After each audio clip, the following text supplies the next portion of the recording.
From the soaring adventures of Squadron 42, we travel through the tough terrain and terrestrial trade of TUMBRIL.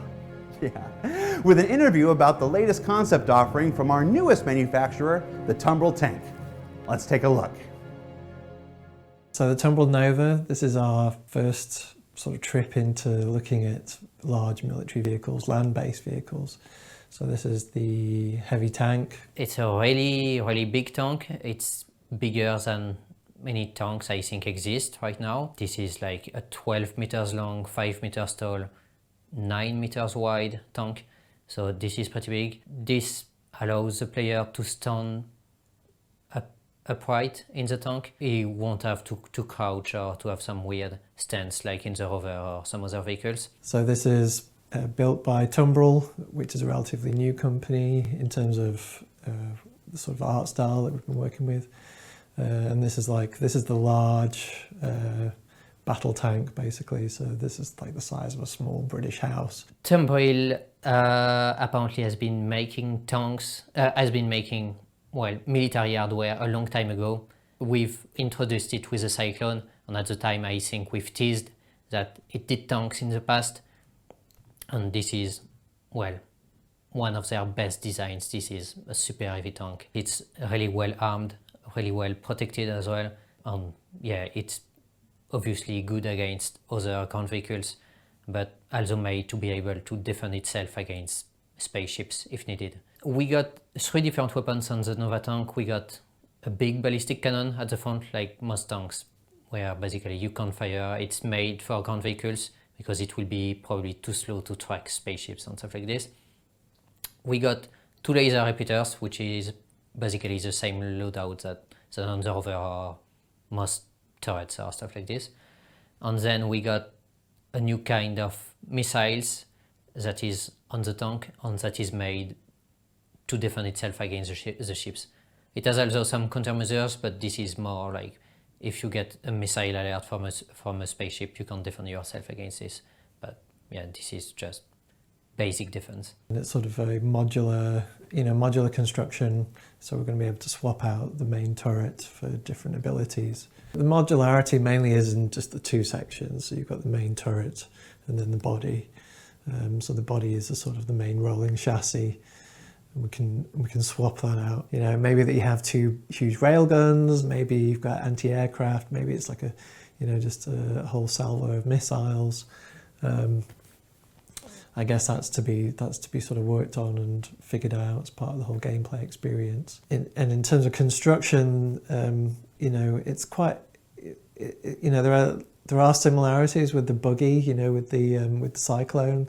The Cyclone was the first of the TUMBRIL vehicles, and that one had a very sort of signature sort of exoskeleton almost, like you had a framework that was very visible that ran around, and then everything was sort of bolted onto it. Obviously with a tank, you want it to be heavy, you want it to feel robust.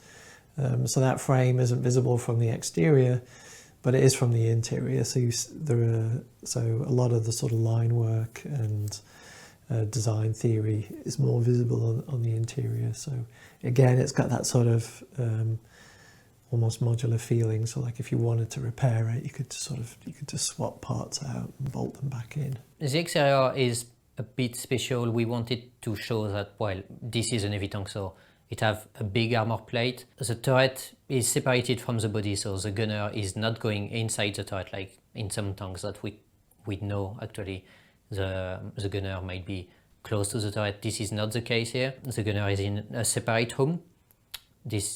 That is under the turret but not linked to the turret. At the front there's a driver and a gunner that works on other systems. There is enough space inside to take care of the components, like if a component starts to overheat or whatever, you can repair it or change it while you're inside the tank. There is an external door that is at the rear. You got a mini ramp and basically a door. This is a relatively easy entry point. This is not like tanks where you have to go from the top or this kind of stuff. On the side of the tank there's also side skirts, protection side skirts that will be linked to suspension, so if you move, the side skirt obviously won't stay at the same position, it will move, it will rise up with with the suspension of the tracks. We haven't gone wild with this. It's more of a natural progression. Tumbril isn't a wild manufacturer, so we've sort of tried to keep it in fiction. And so, you know, you look at it, you know, it is pretty solid, but it's not, you know, it's not full of trinkets. It's, you know, it hasn't got reactive armor plastered all over the sides. This thing has a shield, so we don't need to worry about that. You know, it has got, obviously, in terms of its construction, it looks solid, weighty, like it could take a hit even if your shield goes down. But beyond that, you know, it's relatively straightforward, I guess. You know, it's got countermeasures. You know, it's got some anti-personnel guns on it. It's got its main barrel, which I think is an S4, and then some like a salvo of missiles, basically for aircraft, etc. And that's pretty much it. I mean, I think that's going to give you a good shot at staying alive. And if there's a few of you in these things, then, you know, it should be pretty imposing. You know, I'm sort of looking forward to the day when players are playing the game and you're on one of the moons or one of the planets and you're sort of looking at the horizon, and then this whole battalion sort of starts creeping over.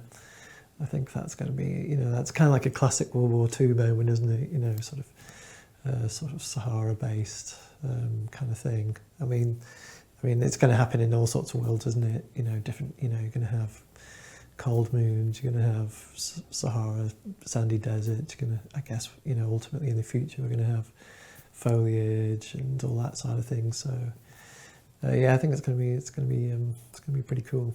Every kind of player wants a tank at some point because, well, this is a must-have. In a game, if you can't make a tank, obviously you need to make a tank at some point.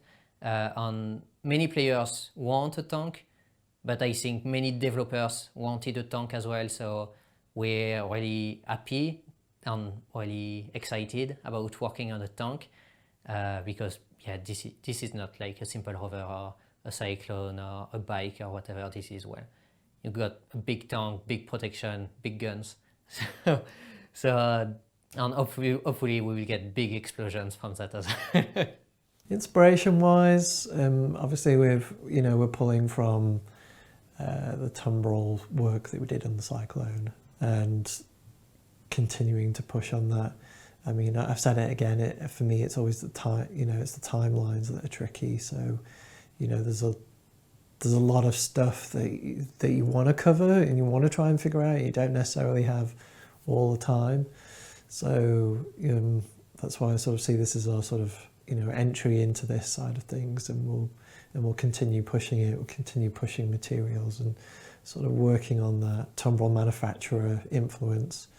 And, you know, in terms of real world reference, that's the beauty of the internet, right? In terms of, you know, there's no shortage of information on tanks, APCs, futuristic, old school stuff, and it's just sort of picking what works best for Star Citizen in terms of our influences, and then sort of, okay, well that's cool, but how do we advance that? How do we move it forward? How do we make this tank look like it's not built in 5 years' time? People still want it, you know, everybody knows what a tank should look like, you know, so it's kind of, you know, you're always treading that line of sort of providing what people want to see in terms of traditional sense.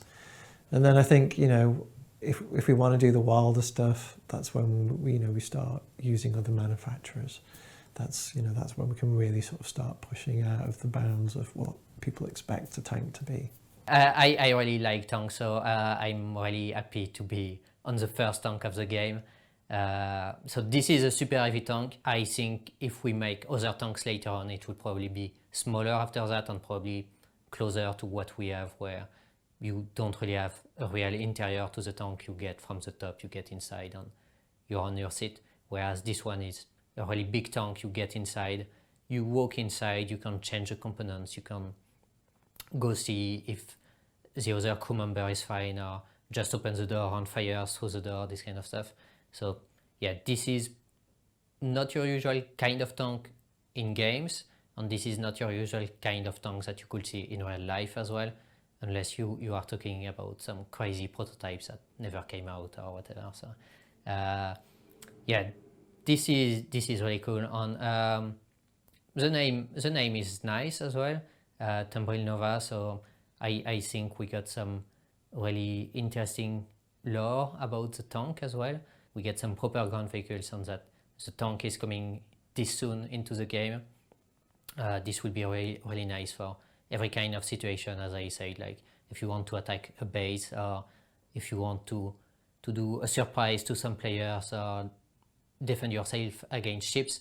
This will be really nice. Like there's every kind of situation that has been planned, outside obviously of falling from space or going into the water or this kind of stuff. So pretty much now we're at the point where we're wrapping up concept art, which I always really enjoy, and I think, you know, we're sort of really pushing on sort of stories that we're trying to tell in our promotional images these days. We've sort of leveled up in the last sort of 6 months, I would say. You know, we'll go back through design, make sure that we have hit all the beats, and then with any feedback from the community we can tackle, and then hopefully there'll be a seamless experience.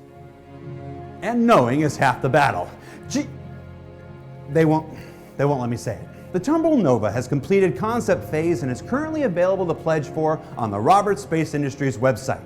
It's an exciting addition to Star Citizen, and I'm looking forward to the day when we can see battles waged across land, sea, or air. Yeah, I still won't like it. Finally, before we let you go, I had one more update for you about a ship we covered last month, the Origin 600i. In the November monthly report, currently available up on the RSI website, we shared an image of the interior cockpit of the ship in gray box phase, and due to the camera positioning way back near the rear of that section, the cockpit struts that have been a part of the model since its original inception and concept reveal appeared much closer to obstructing the forward view of any potential pilot. Those struts can also be found inside the concept HoloViewer model when you pivot the camera inside of the ship so that you can approximate a cockpit perspective. For the gray box image we showed in the monthly report, here's a look around inside that very same model. All that said, I'm very pleased to report that in keeping with the continuing evolution of origin, style, and profile, artists on the ship team working on the 600i have decided to remove the struts altogether and provide this luxury ship with an unparalleled view of the galaxy that owners deserve. I do say, steady on, old chap. We'll have that ship in shape in no time, and that's not just cricket. With that, this episode of Ship Shape comes to a close, but you haven't seen the last of us. We'll be back in the new year with more ships, more ship updates, and more things that only I think are funny. For Ship Shape, I'm Community Content Manager Jared Huckabee. I'll see you next time on Ship Shape. Hopefully there's a graphic there. Probably not.